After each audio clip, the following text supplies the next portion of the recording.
توی این آموزش میخوام بهت یاد بدم چطور برای مرد و زن، پیر و جوون، 1 ساله تا 100 ساله شلوارک بدوزی. تازه اونم بدون الگو. بریم برای دیدن آموزش. برای برش شلوارک اولین کاری که میکنم اینه که میام پارچه رو چالا میکنم. ترکی رو روی ترکی میذارم، 1 بار تا میزنم، مجدد 1 بار دیگه تا میزنم، پارچه چهارلا میشه. این قسمت چهارلای بسته است. مثل همیشه یک خط صاف بالای پارچه میکشم که هم سرکجی پارچه رو بگیرم و هم از اون قسمت به پایین سایر قسمت‌های شلوارک رو طراحی بکنم. حالا میام از این خط صاف به اندازه 1/4 دور باسن به اضافه 7 سانتی متر پایین میام. شاید بپرسین که 7 سانتی متر عدد خیلی زیادیه. ببینین این شلوارک یه شلوارک خیلی آزاده. 7 سانتی متر فاق شما رو خیلی بلند میکنه. شلوارک خیلی راحتیه و در ضمن اینکه این شلوارک قسمت پشت و جلوش با همدیگه یکسانه. شما اگر خواستید که فاق رو کوتاه‌تر بگیرین یا اصلا این شلوارک نباشه، شلوار باشه و از همین روش استفاده کنین، اون 7 سانتی متر رو کمتر میکنین، 3 یا 4 سانتی متر میشه. یعنی میشه 1/4 دور باسن به اضافه 3 الی 4 سانتی متر. ولی اون موقع دیگه باید قسمت پشت و جلو با هم فرق داشته باشه. باید قسمت پشت رو یه اصلاحاتی روش انجام بدیم که موقعی که شخص میشینه پشت شلوار به سمت پایین کشیده نشه. اما تو این شلوارک دیگه اون مشکلات ایجاد نمیشه به خاطر اینکه فاق رو بلند داریم میگیریم. و نکته دیگه این که این هفتی که من دارم در نظر میگیرم زاپاس کش رو هم باهاش در نظر گرفتم. یعنی لیفه سرخود همین ابتدای کار روی شلوارک حساب میشه. پس از این خطی که کشیدم به اندازه 1/4 دور باسن به اضافه 7 سانتی متر پایین میام و علامت میزنم. دور باسن برای شخصی که من دارم شلوارک برش میزنم 100 تقسیم بر 4 میشه 25. 25 رو به اضافه 7 میکنم میشه 32. از این خط صاف به اندازه 32 پایین میام. این 32 رو، این خط 32 رو یه خط صاف میکشم به سمت داخل پارچه. در ادامه روی این خطی که اینجا کشیدم و الان دیگه خط فاقه به اندازه 1/4 دور باسن به اضافه 2 الی 3 سانتی متر علامت میزنم. خب این 1/4 دور باسن به اضافه 2 الی 3 سانتی متر این قسمت بالا هم منتقل میشه و به صورت یک خط صاف میاد. برای اینه که من بتونم دور کمرم رو کش بدم. الان این شلوارک یک شلوارک تمام کشه، دورش تمام کش میخوره. شما وقتی میخواین یک شلوار یا یک شلوارکی داشته باشین که دور کمرش کش میخوره، حداقل میزانی که باید به دور کمرتون بدین که بتونین کش رد بکنین 1/4 دور باسن به اضافه مقدار آزادیه.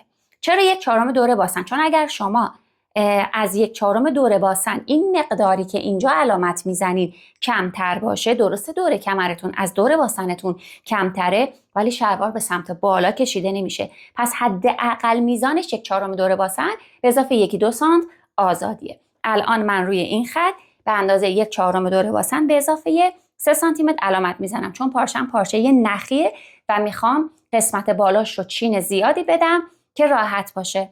و اگر که شما از پارچه تریکو استفاده میکنین 2 سانت هم کافیه. یا اگر شخصی هست که دارین برای شلوارک میدوزین اختلاف دور کمر و باسنش خیلی کمه، مثلا 6 سانتی متر 7 سانتی متر کمر و باسنش بیشتر با هم اختلاف نداره، شما مقدار بیشتری آزادی بدین که چین بیشتری بخوره دور کمر.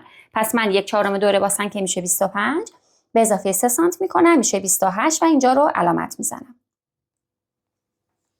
خب حالا همین علامت رو به سمت بالا به صورت یک خط صاف میکشم. برای اینکه مطمئن باشم خطم صافه از این قسمت هم همون مقدار رو میرم 28 رو و علامت میزنم. مجدد از این قسمتی که خط صاف کشیده بودم به اندازه قد شلوار یا شلوارکم پایین میام و این رو یه خط صاف میکشم. در ادامه باید قسمت فاق رو طراحی کنم. این خطی که اینجا کشیدم رو نصفش رو به دست میارم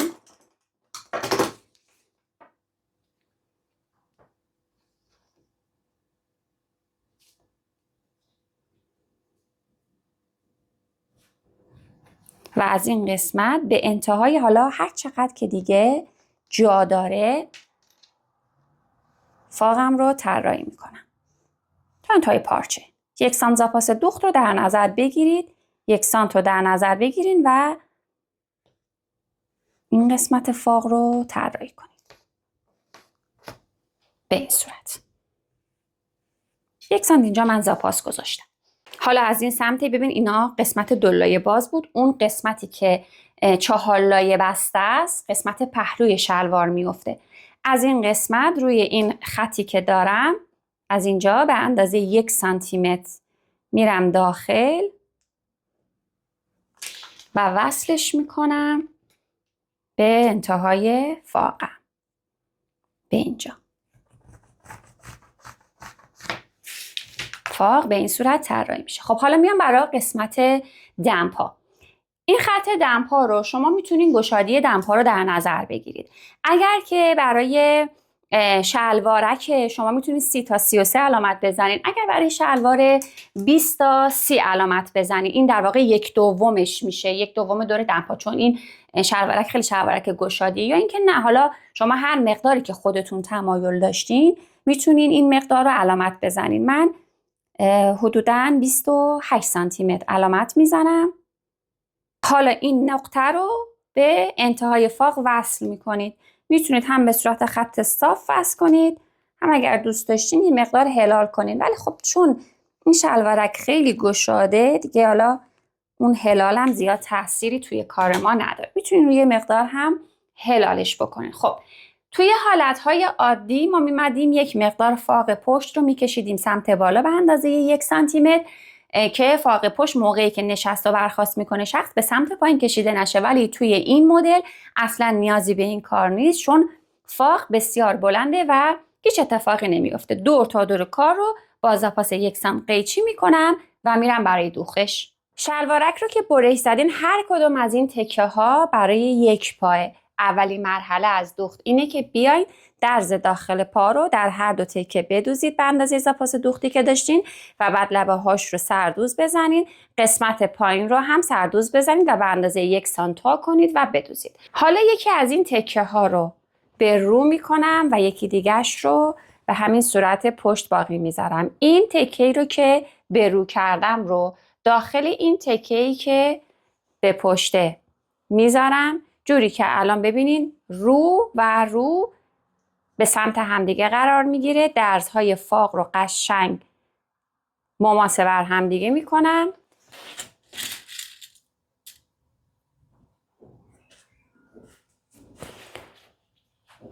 خب به این صورت الان 2 تا شلوار، 2 تا پای شلوار داخل همدیگه هستن. این قسمت فاق رو با سوزن فیکس میکنم و سر تا سر این فاق رو دور تا دورش رو میدوزم. دور تا دور فاق رو دوختم، تمیز دوزیش رو انجام دادم. حالا میخوام کش رو وصل کنم به کمری شلوار. کمری این شلوار لیفه سرخود بود. هر مقدار کش که خواستم به پهنای هر پهنایی که خواستم آماده میکنم. الان پهنای کشی که آماده کردم 3 سانتی متره.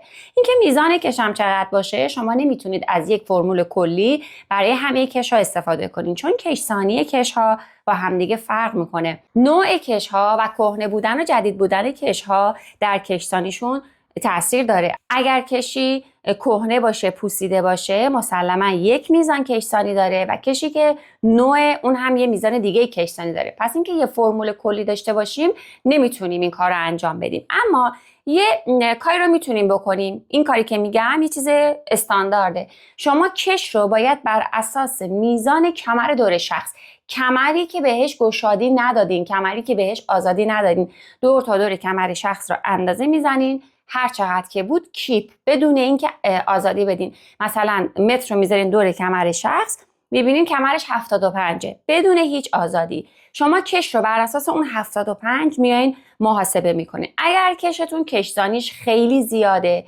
از اون 75 20 سانت کم بکنید.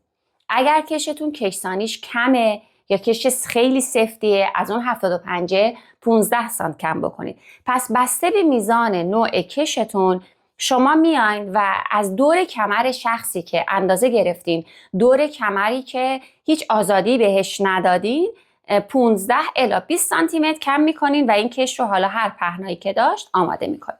2 سر کش رو میرم به هم دیگه میدوزم و میام که وصلش کنم به کمری شلوارک. کش رو دوختم. حالا به 4 قسمت مساوی تقسیمش میکنم. این سمتی که دوخت داره 1 سمت مقابلش رو علامت میزنم. دوباره این راه رو میذارم رو هم دیگه و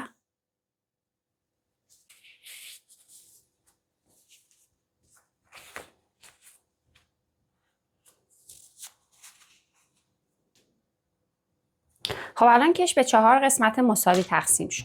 کمری شلوارک رو هم به 4 قسمت تقسیم میکنم. این قسمت هایی که فاق دارن 2 قسمت، 2 تا فاق رو میذارم روی هم دیگه و سمت مقابلش رو پیدا میکنم و علامت میزنم که من کلیپ زدم. کش رو میارم و این قسمتی که درز دوخت داره رو روی یکی از فاق ها میذارم.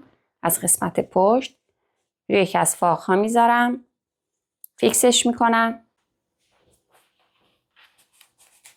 سمت مقابلش رو روی فاق مقابل میذارم.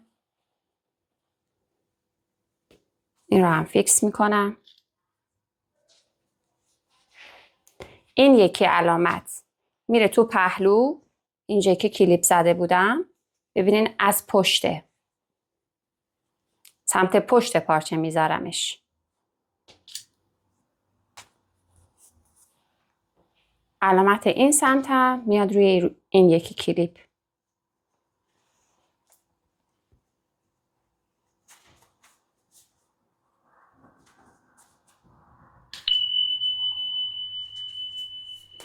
خب حالا این کش رو میکشم و لبه بالایی کش رو به کمک سردوز به لبه پارچه دوخت میزنم. به لبه کمری شلوارم دوخت میزنم. اگر که شما سردوز ندارید، کاری که میکنید اینه که این کش رو 1 سانت میدید پایین تر، این کش رو پارچه رو، کمری رو برمیگردونید و یه دوخت روی این کمری شلوار و کشتون میرین. به این صورت. شما اگر که سردوز ندارین، به این صورت باید این رو برگردونید و اینجا رو یه دوخت بزنید. ولی اگر که سردوز دارین، کش رو بیارید بالاتر، لب به لب بکنید با کمری شلوارتون و به کمک سردوز کش رو بدوزید. به کش رو میکشین، به این حالت کش رو میکشین، زیر سردوز میذارین و این 2 تکه رو با هم دیگه میدوزید. کش رو که وصل کردم به کمری، حالا کش رو برمیگردونم و زیر چرخ میذارم و یک دوخت از لبه کار میرم. فقط دقت بکنین که جاهایی که مثلا اینجا ببینین اینجا درز دوخت فاقه، اینجا هم درز دوخت فاقه، این درزا دقیقاً موقعی که دارین شلوار رو میکشین، کمری شلوارک رو میکشین، روی همدیگه قرار بگیرن. چون اگر ببینین الان من اینو میکشم، درز میاد اینجا، این یکی درز اینجاست. خب بعد این ظاهر قشنگی توی تن نداره. این رو همینجا قرار میدم، کش رو میدوزم. حالا از اینجا به بعد رو میکشم. جوری هم بکشین که دقیقاً این کش بچسبه به دیواره کمری بالا، فاصله نداشته باشه.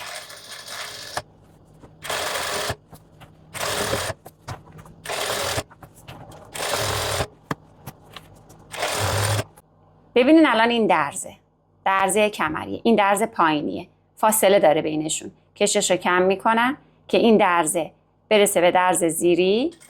این قسمت رو دوخت میزنم.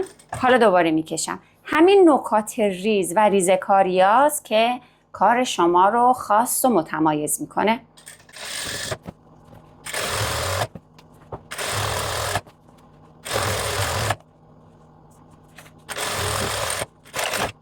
خب این از کمری شلوارک که به این زیبایی چینکش شد و شما یک شلوارک خیلی راحت و تابستون و خنک دارین و میتونید با تیشرتش ست کنین. البته آموزش دوخت تیشرتش رو جلسه گذشته توی کانال گذاشتم، ویدیوش بالا هست. یه تیشرت یقه کوبایی خیلی زیبا که میتونید با این شلوارک ست کنید.